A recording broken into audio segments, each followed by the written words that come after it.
أعوذ بالله من الشيطان الرجيم. بسم الله الرحمن الرحيم.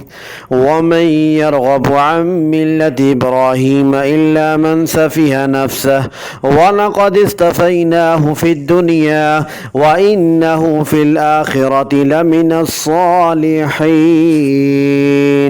إذ قال له ربه أسلم قال أسلمت لرب العالمين.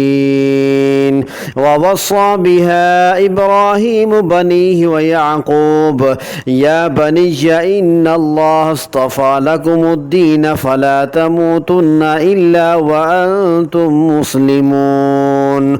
أم كنتم شهداء إذ حضر يعقوب الموت إذ قال لبنيه ما تعبدون من بعدي قالوا نعبد إلهك وإله آبائك إبراهيم وإسماعيل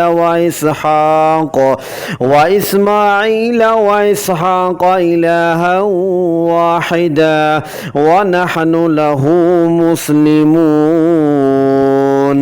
تلك أمة قد خلت لها ما كسبت ولكم ما كسبتم ولا تسألون عما كانوا يعملون. وقالوا كونوا هودا أو نصارى تهتدوا قل بل ملة إبراهيم حنيفا وما كان من المشركين. قولوا آمنا بالله وما أنزل إلينا وما أنزل إلى إبراهيم وإسماعيل وإسحاق ويعقوب والأسباط وما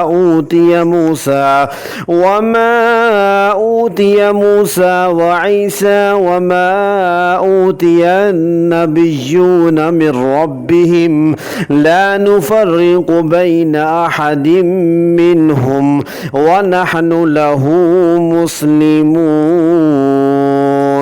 فإن آمنوا بمثل ما آمنتم به فقد اهتدوا وإن تولوا فإنما هم في شقاق فسيكفيكهم الله وهو السميع العليم.